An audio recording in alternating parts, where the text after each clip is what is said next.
The members of the panel are Nobel laureate George Akerlof, Georgetown University, Pankaj Ghemawat, New York Stern University, Colm Kelly, PricewaterhouseCoopers, Arun Maira, former Planning Commission of India, Dirk Messner, German Development Institute, Dennis Snower, Kiel Institute. This panel is moderated by journalist Gail Lemon. Good afternoon, everyone, once again. We are leaving an empty chair, not because we have bad math, but because we are waiting for Professor Ghemawat, who we are told is held up with some weather issues, and we're hoping may still make a last-moment appearance. So his chair is here if he arrives. We are at a fascinating moment, and I'm going to kick this off, I think, actually, with George, with Professor Akerlof, to talk about, you've written that what people really need is a place in this world. And I think, if anything, we're going to be talking about displacement, dislocation, people feeling alienated from the conversation and from what's happening in their economy. And I wonder, when you say economics as a whole leaves out the role stories play, yes, in its analysis, where do you see the story mattering, and how does the actual action and policy action influence the story, and vice versa? Okay, so I think the story matters at almost every level, at almost every decision that people make. You were talking about people feeling displaced. Let me just say that I feel one of the most important things in life is for people to feel that they have a place. They have a place in life, an identity. Now, I can talk about the United States probably better than other countries, but there seems to be a crisis statistic in the United States. So if you go back to 1956, 2% of 25 to 54-year-old males were out of the labor force.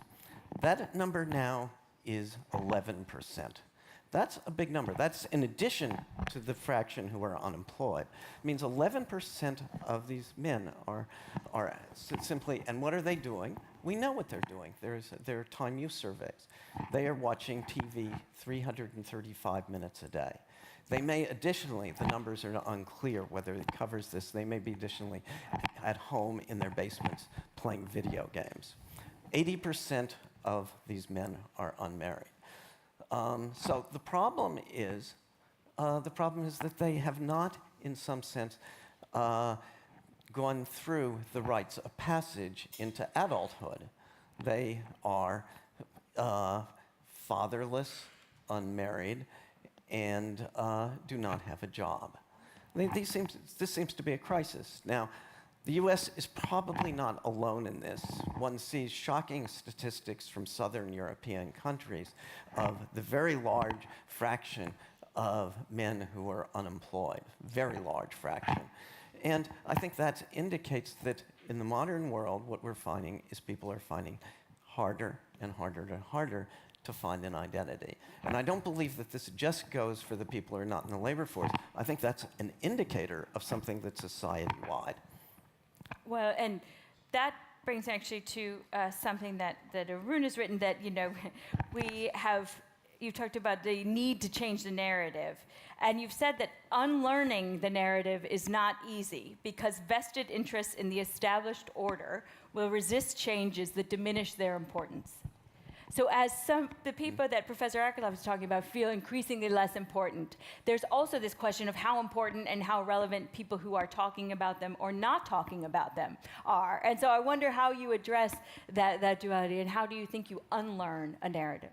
Thank you, Gail.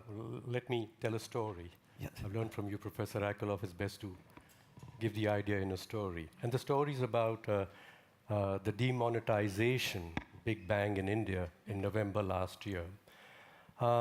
It was a shock. It disrupted the lives of everybody, but mostly about the poorer people, the middle class and the poorer people in the country, who didn't have cash to buy food the next morning, to pay for the little things that they buy every day. And this narrative was seen through different stories that were in the heads of people who were looking at this demonetization playing out. The economists and the business people and people like us, we in the papers and in the media said, this is a disaster. People have been so badly hurt, and there were small enterprises and people who earn very little and have payments in cash. They are going to rise up in arms. However, nothing like that happened. Mr. Modi reframed the narrative.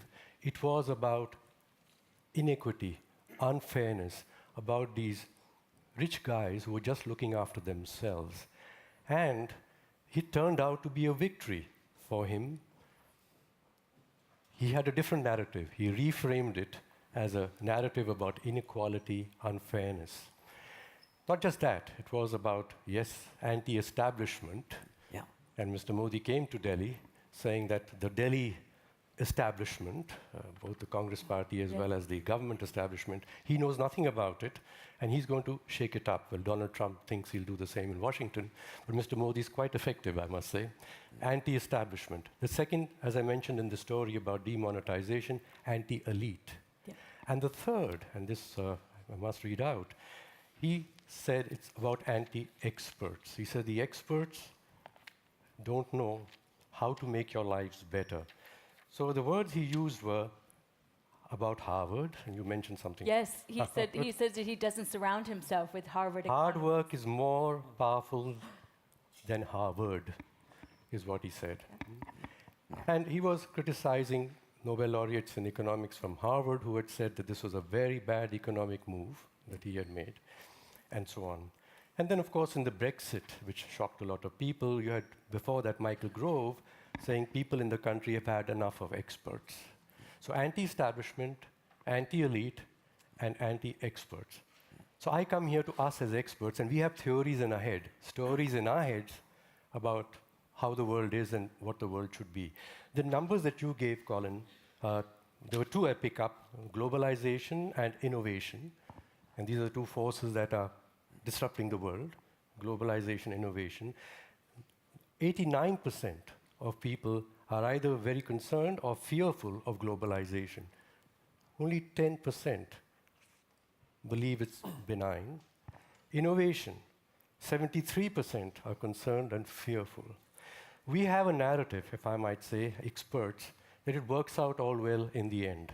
So in globalization, it's about the free trade narrative that comparative advantage will enable the whole pie to be increased, the efficiency in the pie. People must stop doing what they don't do very well and let others who can do it even better do it. The shuffling of incomes is 6 or 7 times the increase of the total income by $1. So it's the narrative of how we get to that place, that final vision that the economists offer us about a very efficient world. In the technology, it's even worse perhaps. We're keeping on being assured it always works out well in the end. But during the process, what's going to happen to me? And so it's my ability to be able to see the story of my life in the next few years while we're getting to this lovely dream that the experts are telling us will be perfectly all right for all of us. It's not easy for us experts to change the theories in our minds. We are vested in them. We get our stature because we are known for them. And we are going through, I think, a paradigm shift. And we've been talking about that too. And during paradigm shifts, the establishment, the people who rule the ideas, they're going to lose something. It's their vested interest, their stature that is under attack. Well, I'm fascinated by this conversation for a number of reasons, in part because I grew up in a union household and then went to Harvard Business School where people would actually talk about unions and be as if they were really the source of the problem. And I said, well, you know, I had health care as a kid. I could go to the doctor and my mother didn't worry about whether I got glasses or braces because it was all 100% covered. And so I think in some ways what we're seeing now is the conversation that's been going on ground level, reaching the level of this room. And that makes me very hopeful, actually, because if you want to say what can talent in this room do, it's think about solutions. It's thinking about ways of narratives to bring people in who haven't been included previously, and I want to go to Dennis briefly because you had written that too many people feel left behind by a system they see as unfairly stacked against them. And you talk about wealth, empowerment, and solidarity as in some ways an antidote to the moment that we're in. And when the argument you make, which I would like you to make to this room, is that this is not a nice to have, but that anybody who cares about global coordination's legitimacy has to care about these three things, because you can't get people to buy into global coordination and to global problem solving if they don't feel that their basic needs are being met. So I think that's absolutely right. We live in an interconnected world, and our problems are interconnected as well: climate change, financial crises, and so forth. And therefore, it is important for us, the G20, to coordinate its actions with the purpose of meeting human needs. And I don't think anyone can argue with that, say we'd like to do something other than human needs. And then, if we are agreed on that, we need to decide what these needs are. Obviously, different countries have different cultures and different needs, but there is something fundamental. And that is, if you're poor, then you need a better material living standard, more wealth. As you become wealthier, other things become important that were important before as well. And one is empowerment. That is the ability to achieve something, the ability to learn, the ability to grow as a person. And the third is social solidarity, which is to have two things. One is the ability to be affiliated to a group that is meaningful, and the other is the ability to have care for others, to promote the happiness of others and relieve their suffering. That is extremely important to people. And we have become divorced from the latter two, from empowerment and solidarity, and we have gone on the wealth wagon. And I They've think almost become seen as soft to talk about, right? it's soft to talk about, and I guess one thing that we ought to ask ourselves, how was it that we equated human well-being with wealth? And there's a simple answer to that in the West, which is that this idea came about in the post-war period. After the war, there was a lot in the West, a lot of solidarity because we'd fought a war together. And we were building up a country, so there was a deep sense of empowerment. And what was lacking was better material living standards and peace. And that's what we built up. And that was one defining moment. And the second defining moment was the fall of the Berlin Wall and the collapse of communism.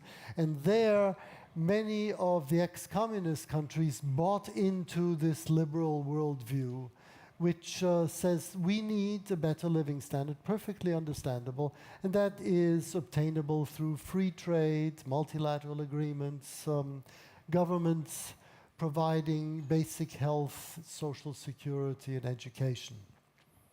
And now we live in a world where this narrative no longer holds true. We felt it in Brexit, we felt it in the American election with America First.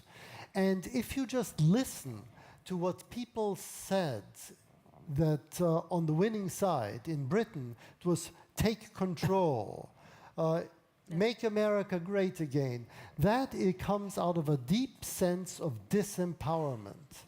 If you believe that you need to bring your jobs back home and keep immigrants out, that comes from a sense of estrangement, social estrangement. So it's clear that empowerment and social solidarity have been missing, can't be found in the economic statistics. We need to bring them back in. And because the global economy is so interconnected, it becomes a global issue, and the G20 had better devote itself to it. On this topic of solidarity, Dirk, you've written a lot about climate and a lot about the importance of climate change, not as a peripheral issue, but as one that's central. We actually did a paper at the Council on Foreign Relations about child marriage, and fragile states, and climate change was actually very relevant because you would see immediately child marriage rates escalate through the roof, and then birth rates go up, right, because of displacement from climate change. And I wonder where you see climate change in the solidarity discussion as you think about what the narrative should be going forward. Yeah.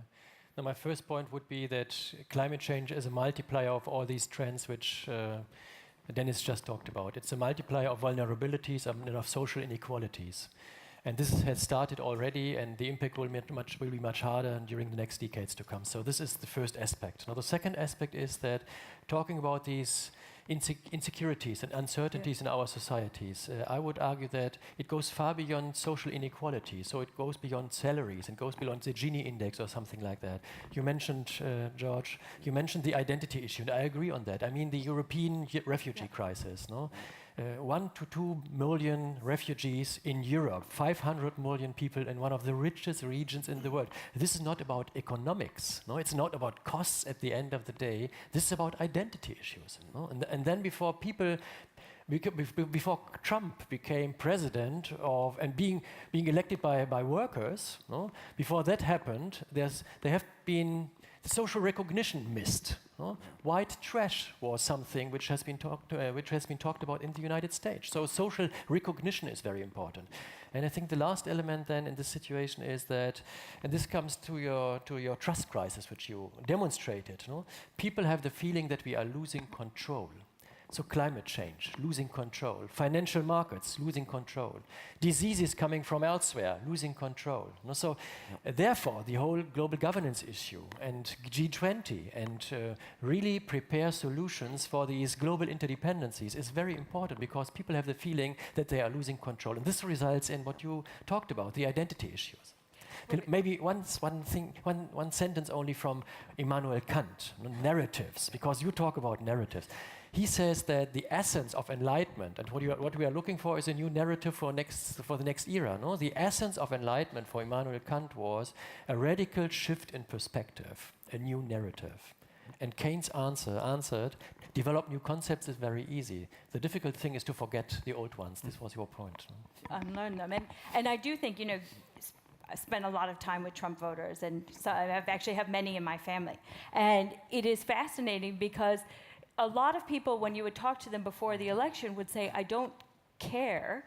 I don't think he's going to be good, but I don't care because I'm going to use this vote to send a message that you have not been listening to me. And that all those fancy things that you go to and all those things, you haven't been listening. And so now you're going to. And so I do think that there is something that I want to get to at Pankaj, which is that I'm so glad you're here. First of all, welcome, you made it. Yeah.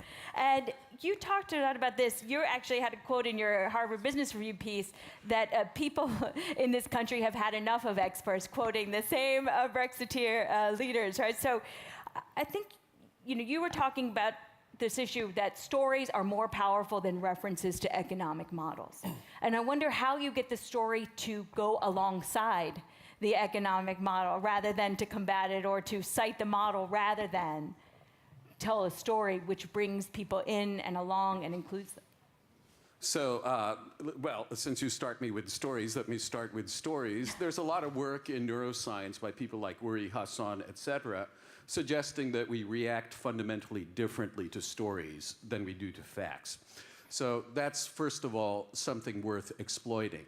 Second, when we think of the complexity of what we do, and while I know this is the Think 20 Summit, I think of this almost as the Technocrat 20 Summit. So if you think of the typical technocratic approach to trying to establish gains from globalization, et cetera, the World Bank linkage model has got 50,000 equations in it. And you don't need to be quite as apathetic to experts as Michael Gove was to realize that that's probably not how you want to try and frame any narrative that attempts to get more people on board. So just to give an example or two of stories, I tend to use things like, for instance, a textile designer in Philadelphia, Kelly Cobb, who decided she didn't like clothes made in China and would prefer to have everything made within 100 miles of Philadelphia. It's 500 person hours of labor later by 20 skilled artisans. You had something that looked like a suit, except that it didn't have sleeves. 8% of the input still had to be imported. The labor cost component had been escalated by a factor of 100. And I find that sort of a much more powerful example than saying authoritative estimates from the linkage model say GDP is going to go up by X percent or 0.X percent if we conclude the following trade deal. Or similarly, in terms of the excitement around TFA, TFA is really quite exciting, but in terms of getting people actually interested in trying to understand how much this might improve things, I prefer to use the story of my friend Sharon Thorpe, who makes socks for lymphedema. So these are for people whose extremities swell up. When Sharon tried to sell a pair of socks in Canada, operating out of the US, $20 retail price, 12 pages of paperwork, that I think starts to make the scope for reductions of paperwork a little bit clearer than the point estimates of this is how much it's going to add to GDP. So I want to push a little bit about that, because so many times we see talking in digestible ways as dumbing down an idea, right? And I hear this all the time in rooms. But it's not dumbing down if you can be understood and communicate with people and reach them in a way that is as effective as the people who might be selling quite different arguments. Well, I think the basic thing is to get the right idea. Right. And if you have the right image, you get the right idea. So that's what we want to do. And that's actually why Dennis is leading a movement to reform economics in such a way in which we get the right idea here, which is inclusive of the right idea is the people. Stories matter. Stories matter in what motivates people and how they think and what you're going to get as in terms of the answer. And everybody here has told a story around the table whereby the stories that people are telling themselves have had real economic significance and have affected the world.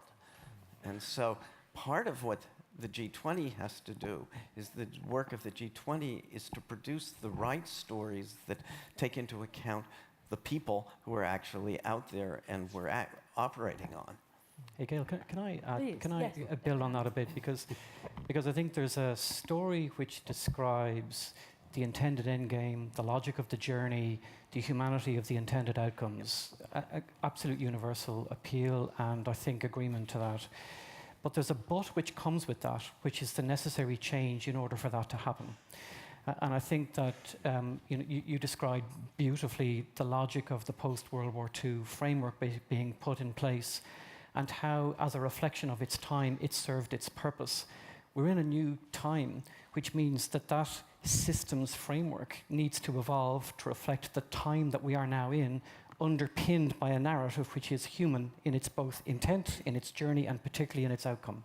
I want to go first to Professor Ghemawat and then to Arun, which is that you wrote that the private sector, building on Colm's comments earlier, has a significant role to play in addressing these issues. And as we talk about take it from the abstract to actionable, what is the role of each different player? And I want to start with you on the private sector. Where do you see the private sector making a real difference? And when you write that they have a huge role to play, what does that mean in concrete terms? Well, first of all, the private sector is huge influence. So if we look just at the US data and look at business revenues or business value added, it's several times governmental expenditures if you exclude transfer payments, and it's roughly 10 to 15 times the total revenues of the nonprofit sector. So the notion that we're going to move forward with the private sector at loggerheads or operating in perpendicular to what the intended thrust is just seems a little bit unrealistic given the relative magnitudes of economic activity involved. Second, the private sector has some incentives to try and figure out the solutions, because certainly if you look at things like the Pew Research Survey, business executives, they look at various occupations in terms of their assessed contribution to social welfare. I don't know, by the way, if this has already come up, in which case just stop. No, but you were perfectly dovetailing with what was in Colm's presentation about the Edelman report. Okay, so it's a US sample, so actually the military usually ranks first or second in terms of contributions to social welfare as assessed by US respondents. But business executives rank number 10 below journalists even, which is something that horrifies business executives a great deal, and ahead only of lawyers. So between that, the kinds of findings highlighted by the recent Edelman report, there clearly is a crisis of credibility. Yeah. And third, business leaders are wrestling with these issues because there is an awful lot of internal polarization, not just at the level of the electorate, some of which has direct business implications. For instance, Uber has not been helped by many things, but it's not been helped by Travis Kalanick joining Trump's business advisor forum. That prompted a backlash. But within business organizations, at least in the US, there is an enormous amount of polarization right now in terms of how to think about the way forward, given the very disparate tendencies we're seeing.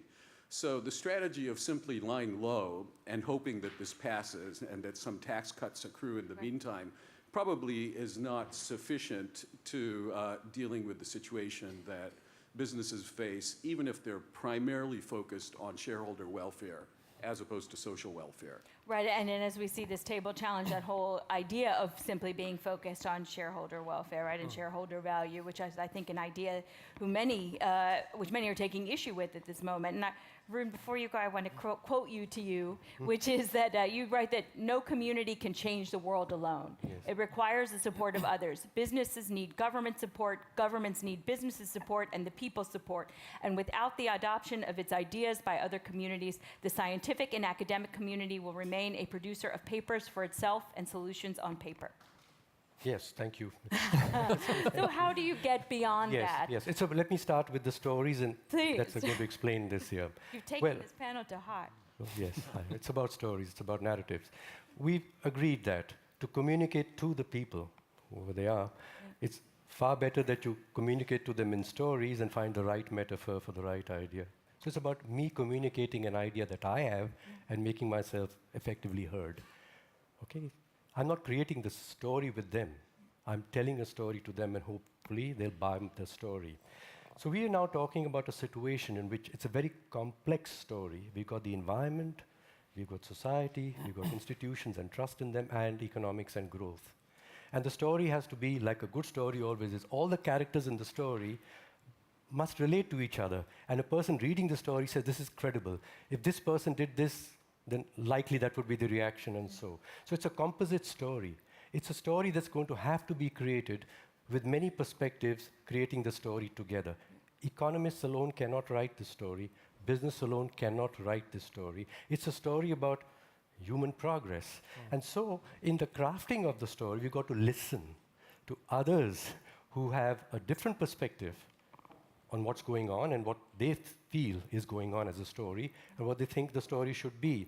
And I'm not out here at that moment to convince them that I have a better story. We together are going to create a story. So the process of thinking is not think tank, thinks and then gives a paper. It's a thinking together of the community and stakeholders.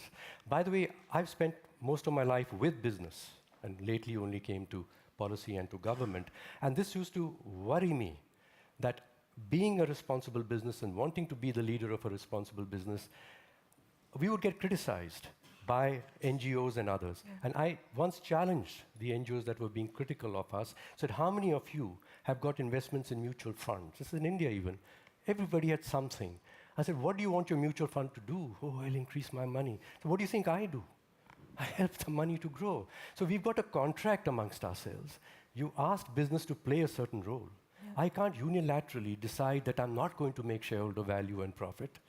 We have to determine what all of us are going to do together. So which is my point, that this conversation about what the story should be and what the different characters, including business and government, should be doing in that story, we'll have to craft it together. Right, so you're not talking just about inclusive economic growth, you're also talking about crowdsourcing the ideas that go into really where the economy is going to go. I promised we would come to Dirk and then to Dennis. Yeah, I wanted to add one dimension to our discussion. We are having here a dialogue about equity and how to solve equity issues. And to get equity issues right, probably we need to get global cooperation right. This is why we are discussing global governance and G20. And I only wanted to add to our discussion that I visited the Munich Security Conference some months ago. So this is the geopolitical dimension of global governance, of what we are talking about. And there we are also at a crossroad. It is about different narratives of completely different concepts about the future of the world order. And so I observed the Munich Security Conference, and this is the Western community coming together. And I saw 3 completely different world order concepts which are of importance for our discussion here. The first one was at the Munich Security Conference, let's undermine multilateralism. No? My country first, my country matters. Undermining multilateralism. This is school number 1. No? School number 2 was everything translated into security issues and into military forces and into making the West strong again, making us strong again. Minister Kelly, Minister Mattis, the Vice President of the United States. No, this was the second school. And then there was this broad third school, which was good to see. Angela Merkel, Mogherini, Democrats from the United States, many other people arguing that these 2 schools are completely wrong from 2 perspectives. The first one is that global stability and global security goes far beyond military perspective. It is basically about development issues. So development, climate, social equity, we need to broaden perspectives. And the third element was that it needs to go Western perspectives, obviously, because we do have new powers on the world. So going back to dominance of Western societies and nations, this is 20th century actually. No? So I believe in this third school. And I think that we need to link these geopolitical dimensions to our equity discussion. Well, and it's fascinating because I want to throw one idea out there, which is that there, especially in the US, a lot of times to be heard, you will have people frame conversations in national security terms, because that is, in one way, to make people's ears prick up. And by the way, we've done the same thing with girls' education, which often is seen as this peripheral issue that people occasionally bring to the big kids table for an hour and then it leaves again. But it's actually about stability and security and looking at its connectedness to GDP and connectedness to who participates in their economy. But when you frame it in security terms, more people pay attention. And so, I think that this is something that goes to the broader conversation of what do we listen to and how. And I'd like to go to Den. I think this is a really important point. What we listen to tends to be things that address our needs. And if we have an old story, like the liberal worldview story that grew out of World War II and the collapse of communism, then you've got motivations that drive you in a certain direction that presuppose certain important things. Say the individual is the only unit of decision making. Therefore, freedom of choice for the individual is the most important freedom there is. If the individuals make decisions, they will make themselves as well off as they possibly can be. Free markets are the instrument whereby individuals can achieve efficiency in reaching their goals. And now this has given rise to motivations within society. Consumers, what are consumers meant to do? Consumers are meant to maximize their utility subject to their budget constraints, as you summarized. Firms are here to maximize their profits. And governments are here to set the rules of the game just to make sure that free markets work and certain basic public goods are provided. That is the result, the motivations that result from this worldview. And now we see a lot of needs have not been met. And instinctively, many consumers feel, no, my job is not just to maximize my utility. I have social purposes that must be pursued, environmental purposes. And businesses have risen to the challenge as well, and they feel the need to show that they're environmentally responsible and socially responsible. But there's a problem. And the problem is that the statistics that we have generated have been generated by the old world view. So GDP did not come as like manna from heaven. We put a lot of effort into collecting these statistics, and these statistics were particularly useful when economic prosperity drove social prosperity, and shareholder value much the same. And now, if we want to change our worldview to make it important to address the human needs that have gone unaddressed, we have a job to do, which is to create the measures that will enable us to see the unmet needs that are out there and enable business to report on things that are relevant to human needs, to enable consumers to respond to things other than their utility. And one simple example before I stop is fair trade. Why are lots of consumers willing to pay more when they see that something is produced by fair trade? Because they're responding to something other than maximizing their own utility. The willingness is there, but our measures aren't there. If all we can throw at them is a fair trade symbol, we still have a long way to go. Right, because you can't count what you don't see, and people can't invest in things that are invisible, right? I mean, and I think that is one issue where we've been. Colm, did you want to get in on the business front? Yeah, look, I think that's really of fundamental importance. And at one level, it's a huge challenge because it requires us to be able to forget the old system and reinvent a new one. But it's also the basis for hope, because the construct which is the old system, which is a concern, is a human construct. It was specifically designed, defined, implemented, and evolved as a consequence of human decisions and behaviors. And so the challenge and the opportunity by definition, therefore, is to do what Dennis has described. It is to be human in redefining this construct and all of its component parts to reorient that system in a way which reflects what we wanted to do for this next iteration. Yeah, I actually wanted to go back to something Dirk raised and connect it to something that Dennis talked about. So Dirk was talking about the extent to which people have, or some subset of people have, a my country first attitude. And I think we really need to reckon with the strength of this feeling if we're going to find practical ways forward. So one of the more horrifying studies I saw recently was one that presented US respondents with two hypothetical trade policies. One of which was supposed to gain the US one job and cost 1,000 jobs to the rest of the world. And the other of which was supposed to cost the US one job and give the rest of the world 1,000 jobs. And there was a strong preference on the part of the US respondents for the one job for the US and minus 1,000 for the rest of the world. And you can find many other demonstrations of home bias. And so while there are a whole group of constituencies that need to be mobilized, I think that unless we sort of start thinking about what do these people listen to, Dennis's point, and how do we change what they listen to, it's unlikely that the fundamental drivers of political decision-making and democracies, the electorate, are going to move with us no matter how good the studies are that we conduct. So 3 thoughts about how to do this. First of all, in the Mutz and Kim trade policy study, clearly more educated people, preferences got reversed. Education seems to help, although it's a long-term solution.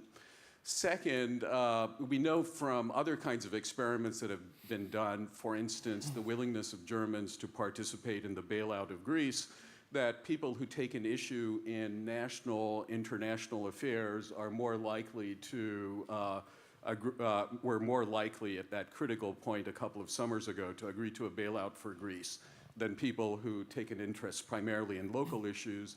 And then the third thing is, I think that we have not just a very home-biased parochial view, but a lot of damage is done by inflated characterizations of globalization, or what Claire Booth Luce once called globaloney. So I spend a lot of my time measuring levels of globalization precisely as an antidote to this kind of effect, and every 2 years we release this DHL Global Connectedness Index. When I survey managers even, their intuitions about levels of globalization are several times as high in many dimensions as actual levels. Think of the difference this could make. So studies, I think by the German Marshall Fund, suggest that Germans overestimate the percentage of first-generation immigrants in Germany by a factor of 2, and the percentage of Muslims by a factor of 3. The German data are actually better than data for a number of other large European countries and the US, where the overestimation ranges to a factor of 3 or 4. And think of the amount of damage that does to the debate about immigration, particularly when we also have work in the US and UK suggesting that when you tell people what the correct numbers actually are, the percentage that says there are too many immigrants drops substantially by 30, 40%. So stories are important. In general, more exposure to information about the world is important. Education is important. I also think that there's some very basic facts that even in an age where some people prefer to run with alternative facts can be very helpful at reminding us that globalization is not something that is a gigantic tsunami that's going to wreck everything we live. It's actually something quite limited, something we can't take for granted, and something that, given that it's quite limited, still offers potential for upside in a way that there wouldn't be if it were much farther advanced. So I think that if I square what you say with what George says, is that you're talking about facts mattering, right? And obviously they do. But and at the same time, there is this need to understand why people have the feelings they have, and to supplement the feelings they have with facts, and to look at the displacement that they're experiencing on the ground. I think there is so much otherization that goes on all sides about why people feel the way they do, that actually getting to a ventilated conversation is half of it. I'm very conscious of time. We're going to go to Dirk and then to Dennis, then I'm going to go to the audience. Yeah, I mean, we are talking about something like a new social contract which needed to emerge. And the bad news is that this larger shifts in history, in human history, has been happened after large conflicts or disasters. I'm a German, I'm a European. So the European Union cooperation between states emerged after 2 world wars in Europe. And the Human Rights Declaration evolved after 2 disasters in the first half of the 20th century. So the question now is, how can we get these transformations done based on preventive action? So not driven by how can we substitute conflict and crisis as a driver of transformation, because this is the historical business as usual case, and substituted by preventive action. And I think you mentioned some of these issues and some of the drivers for preventive action. Education is obviously some. I think that concrete solutions demonstrating that things work differently so that you can forget your old concepts, this is very important. The energy transitions around the world, demonstrating that this is possible, this is powerful. And very often public policy for this is very important. I think the two of you have made 2 really important points, both of you, both points. The first is stories are not just things that you make up. There are true stories, there are false stories, and there are good stories, and there are bad stories. And think tanks' job is to find stories that are based on evidence. And that is a terribly important service to society. Bad stories are stories that motivate conflict, and good stories are stories that motivate cooperation with people who are very different from ourselves. And that comes then to the second point, which is your point that it's better to have 1 extra American job even at the cost of 1,000 jobs abroad. If you ask people, is everyone created equal? Are all human beings of equal worth? Then they'll say, obviously. But if you look at something like this, it's clear that their beliefs do not mirror this. And therefore, our job is to ask ourselves, what will enable people to extend their circle of moral responsibility and care to include those who are far beyond their social group? And there I think George has the answer, which is, if you are secure in your identity, which is local, if you are secure in who you are and who you belong to, you are in a much better position to reach out to people who are very different from yourselves. And so building on identities, making sure that one of the responsibilities of business is to nourish identities will be important, particularly if that's combined with reaching out to the community that constitutes humanity, which is the community that we must reach out to if we want to deal with things like climate change. Well, and the whole point of stories is to prove that a community of one is not a community. Right? And to really move beyond the individual as the thing that we care about. And I do think that this is the challenge that everybody has here before us, but particularly those at the table and in this room. And with that, I would like to go to Professor Anheier, who is going to talk to us for a moment about civil society, and then we were going to finish with actually some homework for everyone that Dennis is going to give us. Okay, they will. I think they're actually going to be one catapulting in the air. Yeah, thank you so very much. I'm Helmut Anheier, the president of the Hertie School of Governance. And first of all, I'd like to congratulate the panel on a really engaging conversation about how to realign government, society, and the economy. And I was struck, however, by an absence of a particular topic in your debate, and that is civil society. How can you reconnect the three without thinking about civil society? And I had the fortune of penning a policy brief on that topic. And it would be, I think, very, very important for the G20 moving forward to think about how the G20 member countries can more adequately link or engage civil society. However, once you say that, it is not entirely sure how they would do this, right? Because many of the countries in the G20 are moving the other way. They're trying to control civil society. There's a shrinking of space for organizing transnationally. So we have a curious moment. If we want to re-engage, or as Dennis Snower said yesterday, if we want to recouple the economy and society, government and society, how can we do that without having a proper regard for the capacity of civil society? And I have no romantic vision of civil society. I think for me, civil society is about conflict. It's about tensions in very heterogeneous societies and how we allow people to organize for themselves. How can we manage that? And I think I would be very interested to hear your thoughts on that. Give 1 minute to this, and then I will close with Dennis really throwing down the challenge to the room.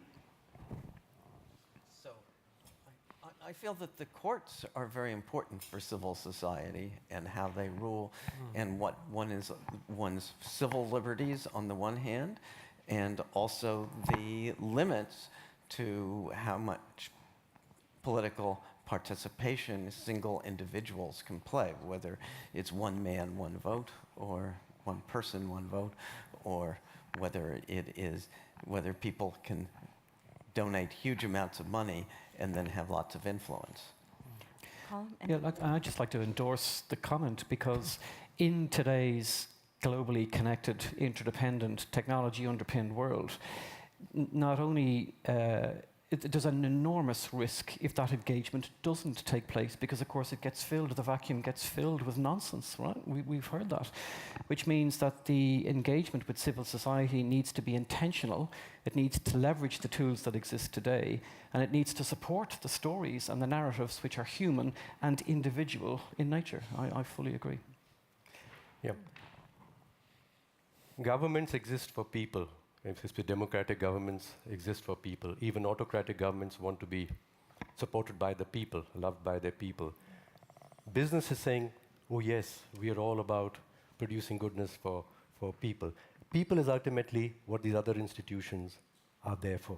Now, how do you listen to people? There are millions of them. So when I was in the government and the Planning Commission, I said, we have to listen to the people. But how do you listen to the people? So you rely on civil society organizations. In my country, there are 4 million of them. So we asked them to gather together and say, well, in 3 months, we want to hear what is on the minds of people, what are the stories in the minds of people, and what is the national story that they would like us to craft.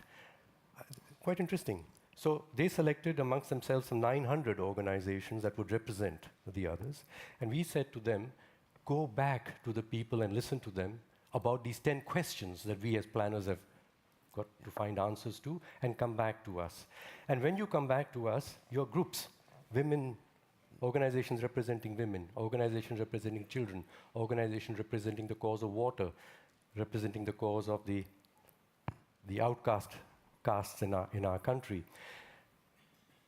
there's 7, 8 of you representing women, or not 30 of you. Please decide amongst yourselves what the answer to this question is. You know what they said? No, no, no, we are going to give you separately, all 30 of us, the answers to the questions. You figure it out. I said, it's very difficult for us. They said, you don't understand civil society. We are very proud of our identity, our opinion, and even though I represent women and she does too, we don't get on with each other at all. So listening to each other also about a cause that you care about is very important. So there is a need, we felt, not just of listening to other stakeholders, but certainly in civil society particularly, because the characteristic that you said, it must always be passionate, advocating, and able to listen, I think, to each other, and then being able to represent something on behalf of the people, which then makes, if I can use the word, sense to the other communities also. Yeah. I am very conscious of time. We are the last in the day. We have one question here that we will take, and then Dennis will close, please. So if, here's the microphone. Yeah. If what we heard a lot on this panel is that global solutions can be found on local levels. So I would like to ask you the question, what do you think about Benjamin Barber's idea, who just recently passed away, unfortunately, of a global parliament of mayors? A global parliament where mayors, local mayors, would meet, gather, and develop solutions. Because he believed that the United Nations and also G20 is not the only solution. We need to really go down to the local level and on a regional level. So what do you think about this brilliant idea of Benjamin Barber's idea to create, which is happening, but it needs also to be addressed to G20, I think. Do you know this idea, and how would you deal I'm going to toss this to Dirk, and then Dennis will close us out with some hope and some optimism and some action. Yeah. No, only one sentence. I think you are very right. Barber is very right.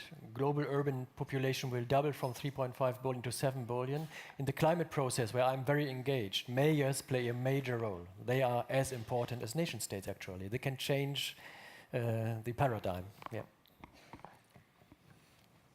A harbinger of hope. Listening to Jeff Sachs, I was filled with a sense of his vision, but also of a sense of deep anger and despair. And it would be a terrible pity if that is the main thing that we take away with us tonight.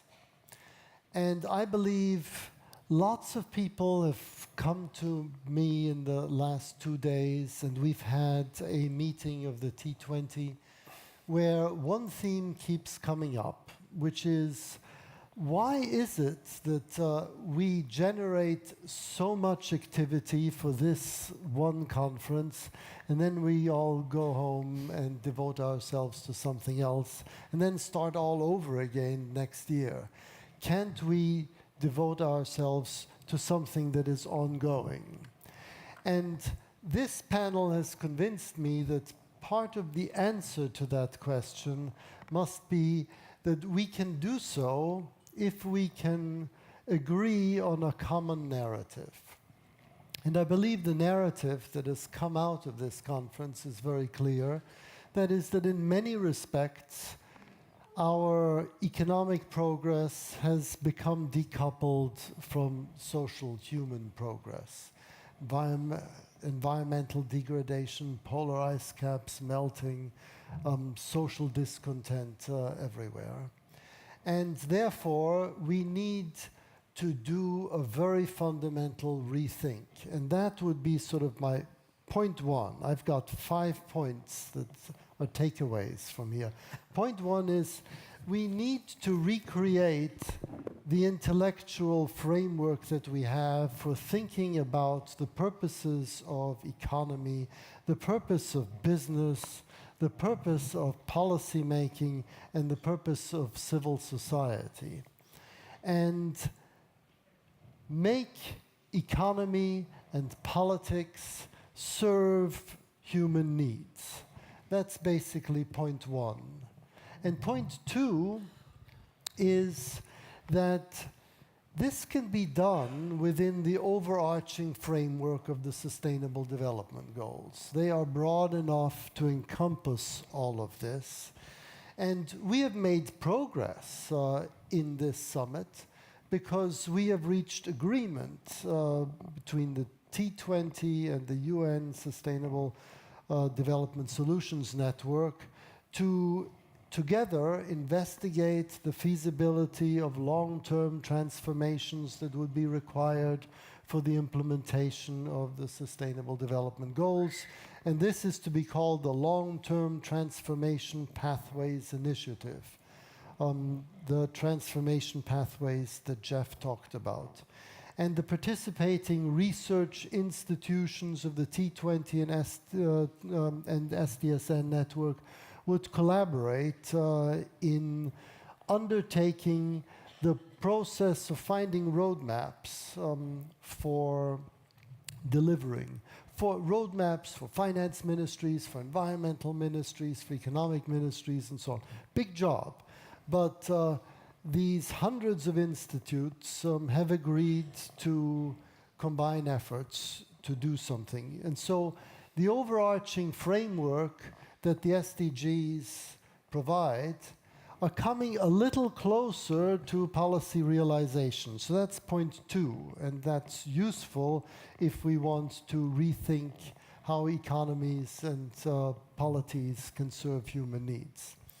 Point 3 is clear, and it's an implication of what's just gone before, which is we need to create measures of impact on the relevant SDGs, impact not only on inequality and employment, but impact on health, impact on personal empowerment, opportunities for social engagement, in addition to impact on climate, biodiversity, resource depletion.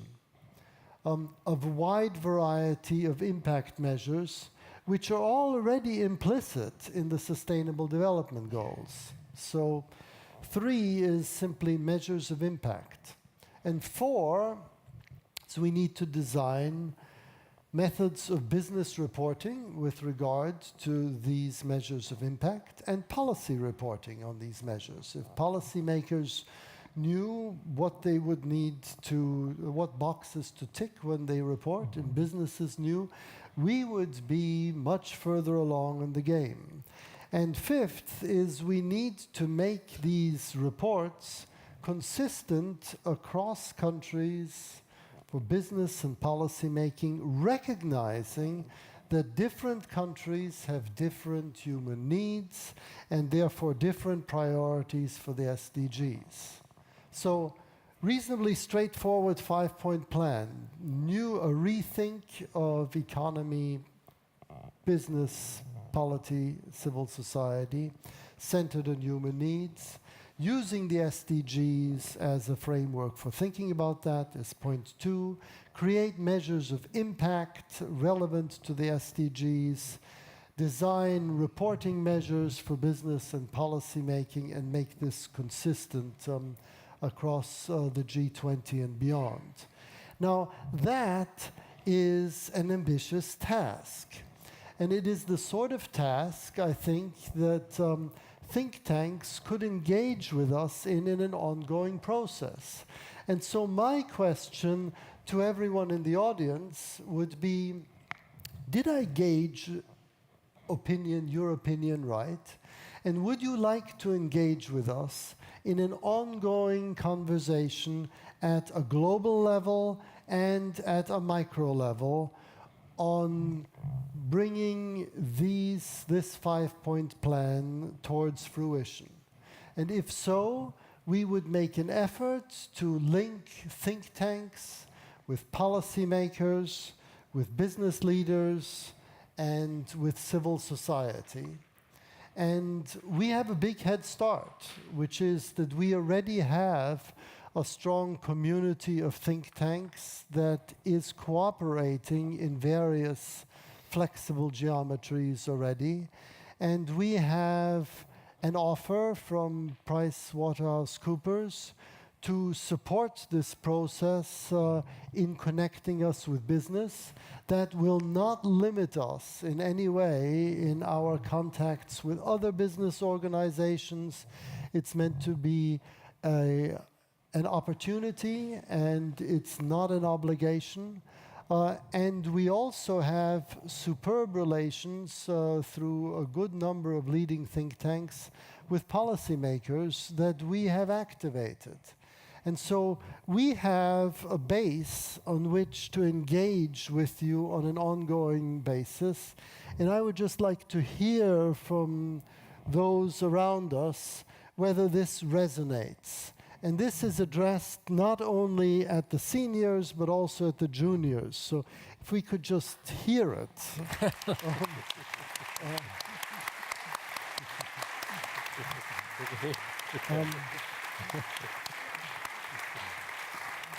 I have to run out. Are there voices of dissent? Because the applause, in a sense, I haven't smiled. It's a big job ahead. And if you really want to engage, then what that implies will be, if you're serious about your applause, then send us your email addresses and send us your concrete ideas on how you can contribute to this process. You know how to reach us. You know how to reach me. You know how to reach Dirk Messner. You know how to reach the organizers of Global Solutions.